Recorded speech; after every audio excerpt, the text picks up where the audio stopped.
ಪಾಕಿಸ್ತಾನಕ್ಕೆ ನೇರವಾದ ಯುದ್ಧ ಮಾಡುವ ಶಕ್ತಿ ಸಾಮರ್ಥ್ಯ ಇಲ್ಲದೆ ಹೋದರೂ ಕೂಡ ಕಿರಿಕ್ ಮಾತ್ರ ಮುಂದುವರಿತಾ ಇದೆ. ಶತ್ರು ರಾಷ್ಟ್ರ ಪಾಕಿಸ್ತಾನದಿಂದ ಈ ಕಿರಿಕ್ ನಿಲ್ತಾ ಇಲ್ಲ. ಪದೇ ಪದೇ ಕದನ ವಿರಾಮವನ್ನ ಉಲ್ಲಂಘನೆ ಮಾಡ್ತಾ ಇದೆ. ಮತ್ತೆ ಕೇಳಿದ್ರೆ ನಾವು ದಾಳಿ ಮಾಡ್ತಾ ಇಲ್ಲ, ಭಾರತದಿಂದಲೇ ದಾಳಿ ಆಗ್ತಾ ಇದೆ ಅಂತ ಜಗತ್ತಿನೆದುರು ಹೇಳಿಕೊಳ್ಳೋದು, ಮತ್ತು ಯುದ್ಧದಲ್ಲಿ ನಾವು ಗೆದ್ದಿದ್ದೇವೆ ಅಂತ ಪ್ರಕಟಿಸೋದು. ಭಾರತ ಸೋತಿದೆ, ಪಾಕಿಸ್ತಾನ ಗೆದ್ದಿದೆ ಅಂತ ಹೇಳೋದು. ಇಂಥ ಸುಳ್ಳುಗಳಿಗೆ ಕೊನೆಯೇ ಇಲ್ಲ. ಈ ಸುಳ್ಳು ಇತ್ತಲ್ಲ, ನಾವು ಕ್ಷಿಪಣಿಯನ್ನು ಹಾರಿಸೇ ಇಲ್ಲ ಅಂತ ಹೇಳಿ ಪಾಕಿಸ್ತಾನದ ಕ್ಷಿಪಣಿ ರಾಜಸ್ಥಾನದ ಜೈಸಲ್ಮೇರ್ನಲ್ಲಿ ಧ್ವಂಸ ಆಗಿದೆ. ಪಾಕ್ ಕದನ ವಿರಾಮ ಉಲ್ಲಂಘನೆಗೆ ಈ ದೃಶ್ಯ ಸಾಕ್ಷಿಯಾಗಿದೆ. ರಾಜಸ್ಥಾನದ ಜೈಸಲ್ಮೇರ್ನಲ್ಲಿ ಪಾಕ್ ಕ್ಷಿಪಣಿ ನಿಷ್ಕ್ರಿಯವಾಗಿದೆ. ನಿಷ್ಕ್ರಿಯಗೊಳಿಸಿದಂಥ ದೃಶ್ಯ ಲಭ್ಯವಾಗಿದೆ. ಅದರ ಸ್ಫೋಟವೂ ಕೂಡ ಎಷ್ಟು ತೀವ್ರತೆ ಇತ್ತು ಅನ್ನೋದನ್ನು ಕೂಡ ನಾವು ಗಮನಿಸ್ತಾ ಇದ್ದೀವಿ. और जो मिसाइल यहाँ पर पाकिस्तान की तरफ से हमला किया गया था, जिसका बड़ा हिस्सा बड़ौद गांव में गिरा हुआ था, उसे सेना के द्वारा डिफ्यूज किया जा चुका है। जोरदार धमाके के साथ आप देख सकते हैं कि जो धुएं का वक्त जोरदार देख सकते हैं, और ये मिसाइल जो थी ये डिफ्यूज हो चुकी है, और आप देख सकते हैं कि धुएं का गुबार काफी ऊंचा उठता हुआ. ಮತ್ತಷ್ಟು ವಿವರಣೆಯನ್ನು ಮಾಹಿತಿಯನ್ನು ನೀಡಲಿಕ್ಕೆ ನಮ್ಮ ಕಲೀಗ್ ಸೌಖ್ಯ ನೇರ ಸಂಪರ್ಕದಲ್ಲಿದ್ದಾರೆ. ಸೌಖ್ಯ, ಗಮನಿಸ್ತಾ ಇದ್ದೀವಿ, ನಿನ್ನೆಯಷ್ಟೇ ಕದನ ವಿರಾಮ ಘೋಷಣೆಯಾದ ನಂತರದಲ್ಲೂ ಕೂಡ ಪಾಕಿಸ್ತಾನ ಕಿರಿಕನ್ನು ಮುಂದುವರಿಸಿತ್ತು. ಇವತ್ತು ಕೂಡ ಅದೇ ರೀತಿಯ ದಾಳಿಗಳು, ಶೆಲ್ ದಾಳಿಗಳು, ಕ್ಷಿಪಣಿ ದಾಳಿಗಳು, ಡ್ರೋನ್ ದಾಳಿಗಳು, ಪಾಕಿಸ್ತಾನಕ್ಕೆ ಒಂದು ರೀತಿ ಕಿರಿಕ್ ಮಾಡೋದು, ನೇರ ಯುದ್ಧ ಮಾಡುವುದ ಬದಲಾಗಿ ಜನವಸತಿ ಪ್ರದೇಶಗಳನ್ನು ಟಾರ್ಗೆಟ್ ಮಾಡೋದು, ಪ್ರಪಂಚದ ಮುಂದೆ ಹೇಳ್ಕೊಳ್ಳೋದು ನಾವು ಯುದ್ಧವನ್ನು ಗೆದ್ದಿದ್ದೇವೆ, ನಾವು ನಮ್ಮ ಗೆಲುವಿಗೆ ಸಹಕಾರ ನೀಡಿದಂಥವ್ರಿಗೆ ಧನ್ಯವಾದ ಅಂತ ಕೊಚ್ಕೊಳ್ಳೋದು, ಎಷ್ಟು ಸುಳ್ಳುಗಳ ಸರಮಾಲೆಯನ್ನು ಪೋಣಿಸ್ತಾ ಹೋಗ್ತಾ ಇದೆ ಅಂತ ನಾವು ಗಮನಿಸ್ತಾ ಇದ್ವಿ. ಇದಕ್ಕೆ ತಕ್ಕ ಉತ್ತರ ಕೊಡದೆ ಹೋದರೆ, ಯಾಕಂತ ಹೇಳಿದರೆ ಕದನ ವಿರಾಮ ಉಲ್ಲಂಘನೆ ಮಾಡಬಾರ್ದು ಅಂತ ಮಾತಿಗೆ ಬದ್ಧವಾಗಿ ಭಾರತ ನಡೆದುಕೊಳ್ತಾ ಇತ್ತು. ಬಟ್ ಪಾಕಿಸ್ತಾನ ಕೆಣಕೋದ್ರಿಂದ ಈ ಯುದ್ಧ ಇಲ್ಲಿಗೆ ನಿಲ್ಲುವ ಲಕ್ಷಣಗಳು ಕಾಣಿಸ್ತಾ ಇಲ್ಲ. ಸೌಖ್ಯ, ಹೌದು, ಖಂಡಿತವಾಗ್ಲೂ ಯಾವ ರೀತಿಯಾಗಿ ಡೊನಾಲ್ಡ್ ಟ್ರಂಪ್ ಅವರು ಒಂದು ಮಧ್ಯಸ್ಥಿಕೆ ವಹಿಸಿದ್ರು ಅಂದರೆ, ಪಾಕಿಸ್ತಾನ ಮತ್ತು ಭಾರತದ ಮಧ್ಯೆ ಇನ್ಮೇಲೆ ಕದನ ವಿರಾಮ ಉಲ್ಲಂಘನೆ ಆಗಲ್ಲ, ದಾಳಿ ಪ್ರತಿದಾಳಿಗಳಾಗಲ್ಲ, ಯಾರೂ ಕೂಡ ದಾಳಿ ಮಾಡದೇ ಇರೋ ರೀತಿಯಾಗಿ ನಾನು ಮಧ್ಯಸ್ಥಿಕೆ ವಹಿಸಿದ್ದೇನೆ ಅಂತ ಬಡಾಯಿ ಕುಚ್ಕೊಳ್ಳೋ ರೀತಿಯಾಗಿ ಡೊನಾಲ್ಡ್ ಟ್ರಂಪ್ ಅವರು ಒಂದು ಟ್ವೀಟನ್ನು ಮಾಡಿದರು. ಅಲ್ಲಿ ಒಂದು ಪದವನ್ನೇ ಯೂಸ್ ಮಾಡಿದರು, ಕಾಮನ್ ಸೆನ್ಸನ್ನು ಯೂಸ್ ಮಾಡಿಕೊಂಡು ಇನ್ಮೇಲೆ ಇವರು ದಾಳಿ ಮಾಡಲ್ಲ, ಪ್ರತಿದಾಳಿ ಮಾಡಲ್ಲ ಅಂತ.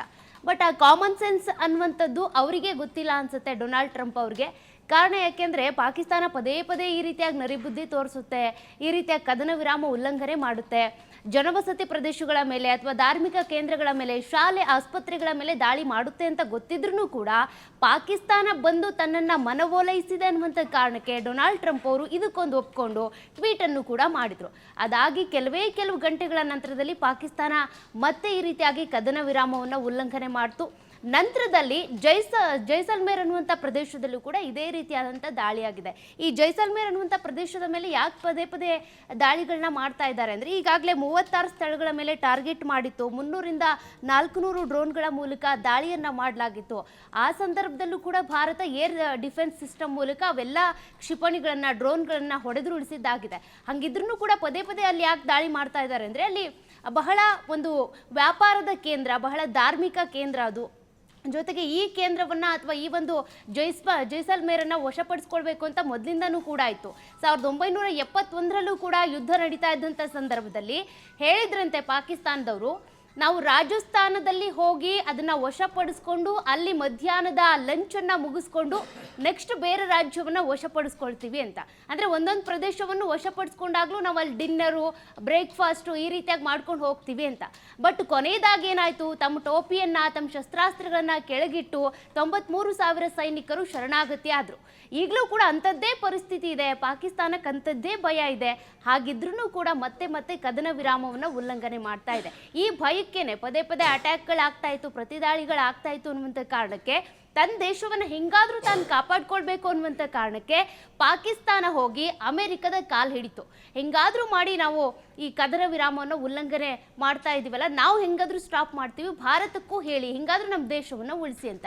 ಸರಿ, ಓಕೆ ಅಂತ ಡೊನಾಲ್ಡ್ ಟ್ರಂಪ್ ಅವರ ಮಾತಿಗೆ ಗೌರವ ಕೊಟ್ಟು ನಾವು ಒಪ್ಕೊಂಡ್ರೆ ಇವ್ರು ಪದೇ ಪದೇ ಇದೇ ರೀತಿಯಾಗಿ ದಾಳಿಯನ್ನ ಮಾಡ್ತಿದ್ದಾರೆ. ಸದ್ಯ ಜೈಸಲ್ಮೇರ್ ಪ್ರದೇಶದಲ್ಲೂ ಕೂಡ ಕ್ಷಿಪಣಿಯನ್ನ ಇವರು ಉಡಾಯಿಸಿದ್ರು. ಆ ಸಂದರ್ಭದಲ್ಲಿ ಭಾರತೀಯ ಸೇನೆ ಯಶಸ್ವಿಯಾಗಿ ಆ ಒಂದು ಕ್ಷಿಪಣಿಯನ್ನ ನಿಷ್ಕ್ರಿಯ ಮಾಡಿದೆ.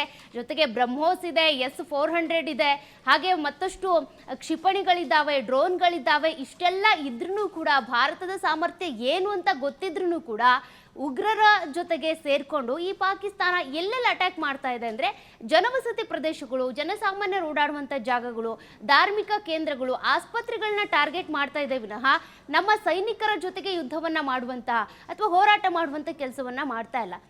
ಹಾಗಾಗಿ ಸದ್ಯಕ್ಕೆ ಈಗ ಪಾಕ್ಗೆ ಒಂದು ಎಚ್ಚರಿಕೆ ಅಂತೂ ಇದ್ದೇ ಇದೆ. ಈಗ ಇಷ್ಟೆಲ್ಲ ಆದಮೇಲೆ ಕದನ ವಿರಾಮ ಉಲ್ಲಂಘನೆ ಮಾಡಬಾರ್ದು ಅನ್ನುವಂಥ ಕಾರಣಕ್ಕೆ ಇಬ್ಬರ ನಡುವೆನೂ ಒಂದು ಒಪ್ಪಂದ ಆಗಿದೆ. ಬಟ್ ಅದನ್ನು ಮೀರುತ್ತಾ ಇವತ್ತು ರಾತ್ರಿ ಏನೆಲ್ಲ ಆಗುತ್ತೆ ಅಂತ, ಯಾಕೆಂದರೆ ಪಾಕಿಸ್ತಾನ ಒಂದಷ್ಟು ಡಮ್ಮಿ ಕ್ಷಿಪಣಿಗಳು, ಡ್ರೋನ್ಗಳನ್ನು ಇಟ್ಕೊಂಡಿದೆ. ಅದು ಕೂಡ ಚೀನಾ ಕೊಟ್ಟಿರುವಂಥ ಶಸ್ತ್ರಾಸ್ತ್ರಗಳು. ಅವನ್ನ ಯಾವತ್ತಾದರೂ ಪ್ರಯೋಗ ಮಾಡಬೇಕು. ಈ ದೀಪಾವಳಿಯಲ್ಲಿ ಲಾಸ್ಟಿಗೆ ಕೊನೆಯದಾಗಿ ಉಳಿದಿರುವಂಥ ಪಟಾಕಿಗಳನ್ನ ಡಮ್ ಅಂತೇಳಿ ಉಡಾಯಿಸ್ತಾರಲ್ಲ, ಆ ರೀತಿಯಾಗಿ ರಾತ್ರಿ ಹೊತ್ತಲ್ಲಿ ಬಂದು ಇವರು ಅಟ್ಯಾಕ್ ಮಾಡೋದು, ಈ ರೀತಿಯಾಗಿ ನರಿಗಳ ರೀತಿಯಾಗಿ ಬಂದು ನುಗ್ತಾರೆ. ಹಾಗಾಗಿ ಇವತ್ತು ರಾತ್ರಿ ಕೂಡ ಕಾಯಲಾಗುತ್ತೆ. ನಾಳೆ ಒಂದು ಸಭೆ ಕೂಡ ಇದೆ. ಆ ಸಭೆಯಲ್ಲಿ ಇದಕ್ಕೆ ಸಂಬಂಧಪಟ್ಟಂತೆ DMGO ಸೇರಿದಂತೆ ಇವರೆಲ್ಲರೂ ಕೂಡ ಇರ್ತಾರೆ. ಆ ಸಭೆಯಲ್ಲಿ ಕದನ ವಿರಾಮ ಉಲ್ಲಂಘನೆ ಆಗಬಾರ್ದು ಅಂತ ಡಿಸಿಷನ್ ತೆಗೆದುಕೊಳ್ತಾರೆ. ಬಟ್ ಅದನ್ನು ಮೀರಿ ಏನಾದರೂ ಪಾಕಿಸ್ತಾನ ಇದೇ ರೀತಿಯಾಗಿ ಮಾಡ್ತಾ ಹೋಗುತ್ತೆ ಅಂದ್ರೆ ಎರಡೂ ದೇಶದ ಪ್ರಧಾನಿಗಳಿರ್ಬೋದು, ಅದೇ ರೀತಿ ಗಮನಿಸಬೇಕಾಗುತ್ತೆ. ನಾಳೆ ನಡೆಯುವಂಥ ಸನ್ನಿವೇಶ, ಸಭೆ ಏನಿದೆ, ಆ ಸಭೆಯ ಬಹಳ ಕುತೂಹಲ ಇತ್ತು. ಆದರೆ ಕದನ ವಿರಾಮವನ್ನ ಉಲ್ಲಂಘನೆ ಮಾಡಿದ್ಮೇಲೆ ಷರತ್ತುಗಳಿಗಾಗಿ ನಡೆಯುವಂಥ ಸಭೆಗೆ ಎಷ್ಟು ಮಹತ್ವ ಸಿಗುತ್ತೆ ಅಂತ. ಹೌದು, ಕದನ ವಿರಾಮ ಉಲ್ಲಂಘನೆ ಆದಮೇಲೆ ಒಂದು ಇಲ್ಲಿ ಡೊನಾಲ್ಡ್ ಟ್ರಂಪ್ ಅವರಿಗೆ ಅಗೌರವ ಆಗಿದೆ. ಯಾಕೆಂದರೆ ಅವ್ರು ಕಾಮನ್ ಸೆನ್ಸ್ ಇಟ್ಕೊಂಡು ಇನ್ಮೇಲೆ ಕದನ ವಿರಾಮ ಉಲ್ಲಂಘನೆ ಆಗಲ್ಲ ಅಂತ ಹೇಳಿದ್ರು. ಅದ್ರ ನಂತರ ಈಗ ಭಾರತ ಪಾಕಿಸ್ತಾನ ಎರಡೂ ಕಡೆಯಿಂದನೂ ಕೂಡ ಒಂದು ಮೀಟಿಂಗ್ ಆಗ್ತಾ ಇರೋದು. ಕಾರಣ, ಈಗಾಗಲೇ ಪಾಕಿಸ್ತಾನದ ಪ್ರಧಾನಿ ಶಹಬಾಜ್ ಶರೀಫ್ ಅವರು ಕೂಡ ಪದೇ ಪದೇ ಭಾಷಣ ಮಾಡಿ ಹೇಳ್ತಾ ಇದ್ದಾರೆ, ನಾವೇನು ದಾಳಿ ಮಾಡಲ್ಲ, ನಾವೇನು ಕ್ಷಿಪಣಿ ಉಡಾಯಿಸ್ತಾ ಇಲ್ಲ, ಬಟ್ ಯುದ್ಧ ಆದರೆ ನಾವೇ ಗೆಲ್ಲೋದು. ಈ ಮುಂಚೆ ಆಪರೇಷನ್ ಸಿಂಧೂರ ಏನಾಯಿತು, ಅಲ್ಲೂ ಕೂಡ ನಾವೇ ಗೆದ್ದಿದ್ದಾಗ ಮಾತು ಹೆಂಗ್ ಬೇಕಂಗೆ ಮಾತಾಡ್ತಾರೆ. ಬಟ್ ಅದಕ್ಕೆ ಸಂಬಂಧಪಟ್ಟಂತೆ ಎರಡೂ ದೇಶಗಳ ಸೇನಾ ಮುಖ್ಯಸ್ಥರಿರ್ಬೋದು, ಅದೇ ರೀತಿಯಾಗಿ DMGO ಇರ್ಬೋದು, ಮತ್ತೆ ಪ್ರಧಾನಿ ಮೋದಿ ಇರ್ಬೋದು, ಆ ಕಡೆ ಶಹಬಾಜ್ ಶರೀಫ್ ಇರ್ಬೋದು, ಇವರೆಲ್ಲರೂ ಸೇರಿ ಒಂದು ಮೀಟಿಂಗ್ ಮಾಡಿದಂಥ ಸಂದರ್ಭದಲ್ಲಿ, ಅಂದರೆ ಈಗ ನಮ್ಮ ದೇಶದಾದ್ಯಂತ ಒಂದು ಪ್ರಶ್ನೆ ಇದೆ, ಈ ಕದನ ವಿರಾಮ ಯಾಕಾಗಿ ಬೇಕಾಗಿತ್ತು? ನಮಗೊಂದು ಅವಕಾಶ ಇತ್ತು. ಈ ರೀತಿಯಾಗಿ ಪೆಹಲ್ಗಾಮ್ನಲ್ಲಿ ಏನು ದಾಳಿ ನಡೀತು, ಆ ದಾಳಿಗೆ ಪ್ರತೀಕಾರ ತೀರಿಸ್ಕೊಳ್ಳೋದಕ್ಕೆ ಅಥವಾ ಪಾಕಿಸ್ತಾನದ ಉಗ್ರರನ್ನ ಸದೆಬಡಿಯೋದಕ್ಕೆ ಅಂತ ಇದ್ದಂಥ ಅವಕಾಶವನ್ನ ಈ ರೀತಿ ಯಾಕೆ ನೀವು ಕೈ ಚೊಲ್ಲಿ ಕೂತ್ರಿ? ಕದನ ವಿರಾಮಕ್ಕೆ ನೀವು ಒಪ್ಕೊಳ್ಬಾರ್ದಾಗಿತ್ತು ಅಂತ ಈಗಾಗಲೇ ಒಂದು ಆರೋಪ ಕೂಡ ಬರ್ತಾ ಇದೆ. ಜನರು ಕೂಡ ಅದಕ್ಕೆ ಸಂಬಂಧಪಟ್ಟಂತೆ ಟ್ವೀಟ್ ಮಾಡ್ತಿದ್ದಾರೆ, ಟ್ರೋಲ್ ಮಾಡ್ತಿದ್ದಾರೆ. ಹಾಗಾಗಿ ಇದಕ್ಕೆ ಸಂಬಂಧಿಸಿದಂತೆ ಏನು ನಿರ್ಧಾರ ತೆಗೆದುಕೊಳ್ಬೇಕು ಅನ್ನೋದು ಪ್ರಧಾನಿ ಮೋದಿ ಅವರ ಕೈಯಲ್ಲಿದೆ. ಜೊತೆಗೆ ಸೇನೆಗೆ ಸಂಬಂಧಪಟ್ಟಂತೆ ಕೂಡ ಈಗ ಸದ್ಯಕ್ಕೆ ಏನೇನು ಶಸ್ತ್ರಾಸ್ತ್ರಗಳಿದೆ, ಇನ್ನು ಏನೇನು ಬಳಕೆ ಮಾಡಬಹುದು ಅಂತ. ಯಾಕೆಂದ್ರೆ ನಾವು ಯಾವತ್ತೂ ಕೂಡ ಅಟ್ಯಾಕ್ ಮಾಡೋದಕ್ಕೆ ಹೋಗಿಲ್ಲ.